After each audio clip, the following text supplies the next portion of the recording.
আসসালামু আলাইকুম। প্রিয় দর্শক, আবারও সেই ওয়াকার এই মুহূর্তে দেশের আ দুষ্ট চক্রের মূল যিনি কেন্দ্রবিন্দুতে আছেন, যার পরামর্শে দেশের আ ইউনূস সরকারকে একটা বাজে পরিস্থিতিতে ফেলা এবং বাংলাদেশকে আবারও ভারতের করদ রাজ্য হিসেবে পরিণত করার জন্য যা করা প্রয়োজন সবকিছুই ক্যান্টনমেন্টে বসে করছেন এবং ওয়াকারের সাথে হাত মিলিয়েছেন বেশ কিছু জেনারেল এবং সিনিয়র অফিসাররা। যাই হোক, আ আমরা এই বিষয়টা নিয়ে কথা বলার জন্য খুব সংক্ষেপে আজকে আলোচনা করব। আমরা ১ম এই চলে যাচ্ছি কর্নেল মুস্তাফিজ আপনার কাছে। আপনি এই বিষয়গুলো জানেন এবং আপনাদেরকে জানিয়ে রাখি যে উনি মূলত এই খবরটি জানিয়েছেন আমাকে। তো আমরা জানতে চাই যে আ কি হচ্ছে আসলে হঠাৎ করে খালেদা জিয়ার এই সরি বদমাশ মহিলার নামও মুখে আসে না। সে খালি শেখ হাসিনা বলতে গেলে খালেদা জিয়া চলে আসে। তো শেখ হাসিনার খালাতো ভাই, ফুফাতো ভাই আ আ তাকে ব্রিগেডিয়ার জেনারেল হিসেবে আহসানকে পদোন্নতি দেওয়া হয়েছে গতকালকে। তো হঠাৎ করেই শেখ হাসিনার ফুফাতো ভাইয়ের মতো এই ধরনের অফিসারদেরকে ওয়াকার কাছে টানছে এর কারণ কি? নির্বাচনটাকে ম্যানিপুলেট করার জন্য এই টাকার একটা অংশ ডিস্ট্রিবিউশন করেছে হচ্ছে এই আহসান এবং এর মাধ্যমেই পরবর্তীতে এই মেজর জেনারেল আহসান কিন্তু ওই টাকার একটা অংশ নিয়ে চলে গেছে।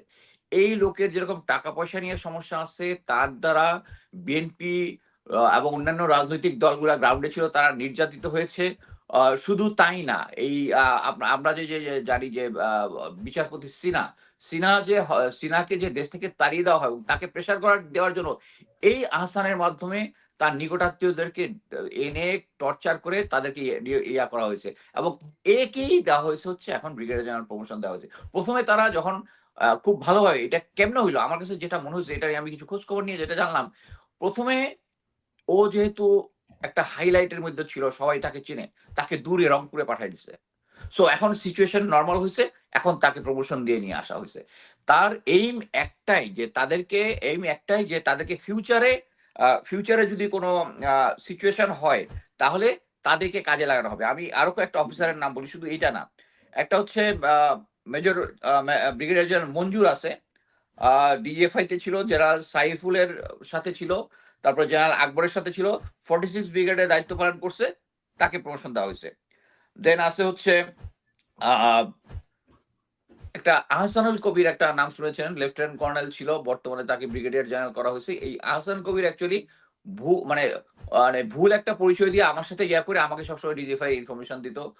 পিনাকি দাদাকে দিত। পরবর্তীতে আমি বলে দিলাম যে এটা একটা ভুয়া জিনিস। এবং সে গিয়ে ধরাটা খাইছে কিভাবে? সে ক্যাডেট কলেজ ক্লাবে বলছে যে আমাকে মোটামুটি সে ক্যাপচার করে ফেলছে। আমাকে মোটামুটি ডিরিল করে ফেলছে। সো এই একজন আছে, তারপরে হচ্ছে আরেকজন আছে আ আ লেফটেন্যান্ট কর্নেল মুস্তাক তেতাল ইসলাম কোর্সের। হাসিনার আমলে র‍্যাব এবং র‍্যাব-১৪ তে কাজ করেছে। লেফটেন্যান্ট কর্নেল ইফতেখার একজন আছে ৪২ লং কোর্সে, র‍্যাব হেডকোয়ার্টারে কাজ করেছে। Uh lieutenant colonel Khondkar Mustafizur Rahman, unfortunately he is a commando officer. তার ওয়াইফও ছিল ডিজিএফআই তে। এরকম আরো অনেক আছে। বিস্তারিত আমরা হয়তোবা আরো সবকিছু লিস্ট পাবো, কে কোথায় ছিল। অ্যাকচুয়ালি মাত্র প্রমোশনের ইয়াটা বের হয়েছে।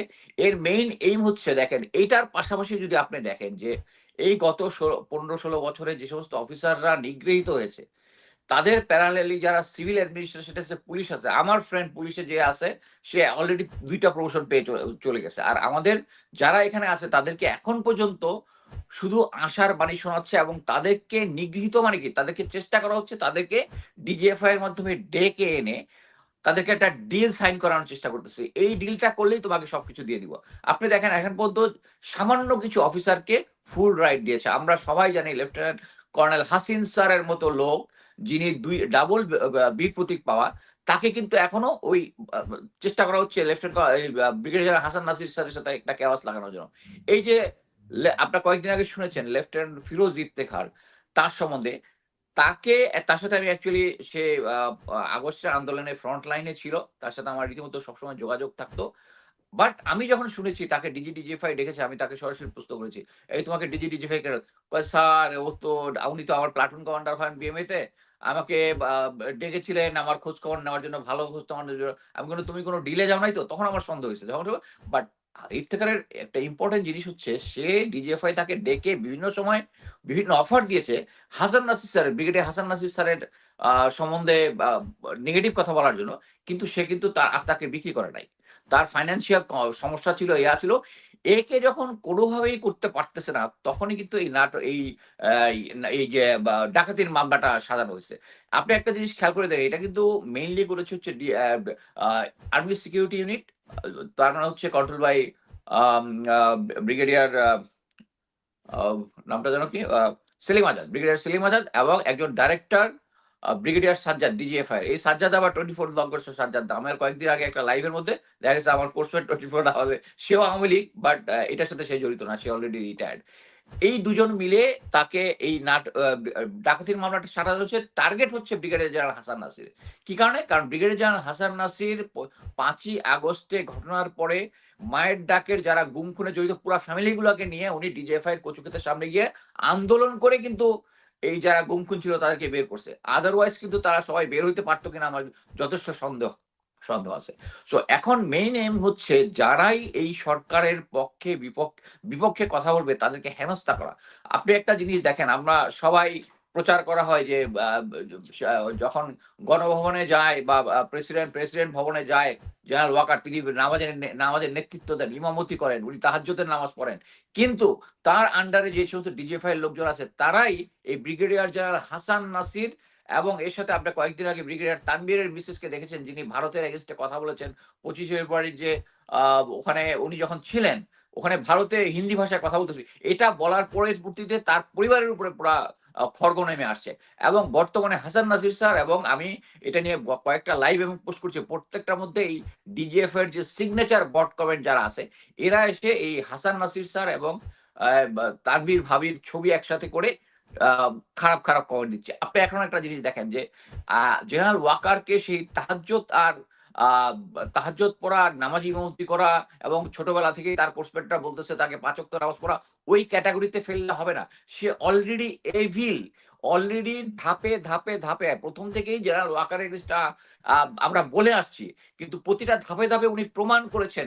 সেই বুকে পাথর চাপা দেওয়ার স্টোরি থেকে শুরু করে এখন পর্যন্ত সবকিছুতেই বলে আসছেন যে উনিই হচ্ছে সেই নাটের গুরু। যারাই শেখ হাসিনার বিরুদ্ধে কোনো কিছু বলতেছে বা তার বিরুদ্ধে কিছু বলতেছে এবং সে যখনই একটু বিপদে পড়তেছে তখনই এই তার কেনা মিডিয়া, তার কেনা বট এবং বর্তমানে যারা অথেন্টিক লোক লাইক সার্জিস এখন তার পক্ষে পড়তেছে। হ্যাঁ, সে বেঁচে চিকিৎসা পাচ্ছে, এটাতে কোনো ভুল তথ্য সে দেয় নাই। কিন্তু সে যেটা করতে চাচ্ছে সেটা হচ্ছে তাকে একটা মহাপুরুষ বানানোর চেষ্টা করতেছে অন দ্য প্রেজেন্ট কনটেক্সট হোয়ার সে দেশটাকে একটা এনার্কির মধ্যে নিয়ে গেছে। এখন পর্যন্ত যতগুলো ক্রাইসিস হইছে, আমি একটা জিনিস বলতে পারি ইলিয়াস ভাই, আমি ২৮ বছর চাকরি করেছি। এর মধ্যে নাম্বার অফ টাইম বা এই সমস্ত ইনহেড অফ সিভিল পাওয়ারে কাজ করেছি। আমি জীবনে ম্যাজিস্ট্রেসি পাওয়ার পাই নাই। কিন্তু ম্যাজিস্ট্রেসি পাওয়ার না পাইলেও আমরা যখন মাঠে নেমেছি পাবলিক আমাদেরকে রেসপেক্ট করেছে। যারা গন্ডগোল পাকানোর ছিল তারা ১০০ হাত দূরে চলে গেছে। কিন্তু বর্তমানে আপনি দেখেন সেনাবাহিনী গ্রাউন্ডে আছে তারপরেও আইন শৃঙ্খলা বাহিনী নিয়ন্ত্রণ করতে পারতেছে না। পাবলিক সেনাবাহিনী সম্বন্ধে আমি কেন বলতেছি, আমাকে অনেকে বলে যে কেন আপনি বারবার, সবাই তো বলে না সেনাবাহিনীর বিরুদ্ধে কেন আমি বলি। কারণ আমি যে সেনাবাহিনীতে ঢুকেছিলাম সেই সেনাবাহিনীর একটা রেসপেক্ট ছিল। পাবলিক আমাদেরকে রেসপেক্ট করত। এটা ছিল ইটস লাইক ওল্ড নাইটহুড, যখন তাদেরকে বলা হইতো যে তোমার মৃত্যুর সামনে আসলেও তুমি কখনো মিথ্যা কথা বলবো না। এখন আমি দেখতেছি আমার সেই সাথীওয়ালা ভাইরা গুম করতেছে। আমার সাথীওয়ালা ভাইরা যেটা জানতাম যে তাদের কাছে যদি আপনি কোটি টাকা রেখে যান ইনশাআল্লাহ সেফ থাকবে। আর্মির সাথে ওই ইন্টিগ্রিটিটা ছিল। এখন তারা এদের সাথে মিলে কোটি টাকা বিদেশে পাচার করতেছে। এই আমার কোর্সমেট যে জিয়াউল হাসান, সেও যখন বিদেশে যখন তাকে ধরা হয় তার বাসা থেকে ২ ট্রাঙ্ক ফরেন কারেন্সি পাওয়া গেছে। সো এই সমস্ত জায়গায় তারা অ্যাকচুয়ালি এখন পৌঁছে গেছে। এই সমস্ত জায়গা থেকে আনতে হলে আমাদেরকে অরিজিনাল বাংলাদেশ আর্মির যে মোটিভেশনটা আছে ওইটাতে আনতে হলে আপনি একটা জিনিস আরো খেয়াল করে দেখেন। লেফটেন্যান্ট জেনারেল শাহীন অজিত দোভালের সাথে তার টেক্সট মেসেজ আদান-প্রদান হয়েছে। এটা ওয়াকার জেনে শুধু তাকে ডেকে তাকে এক জায়গা থেকে আরেক জায়গায় পোস্টিং করেছে। কারণ জেনারেল ওয়াকারও রয় রেজাল্ট, জেনারেল শাহিনুর রহমান আজাদ, সে কে কাকে করবে? কারণ তাদের তো বসের কথা মানতে হবে। সো এখন বাংলাদেশে অ্যাকচুয়ালি রিয়েলাইজ করার টাইম আসছে যে বাংলাদেশের যত ক্রাইসিস হচ্ছে সবকিছুর মূলে হচ্ছে জেনারেল ওয়াকার। আমি গ্রাউন্ড লেভেলে লেফটেন্যান্ট ক্যাপ্টেনের সাথে কথা বলেছি, তারা বলেছে আমরা আওয়ামী লীগের লোকজনের কাছে অস্ত্র আছে জানার পরেও আমাদেরকে অপারেশন করতে দেয় না। সো এই সমস্যাটার সমাধান হবে যদি জেনারেল ওয়াকার এবং শুধু আইজিপি মামুনকে ইয়া করলে হবে না।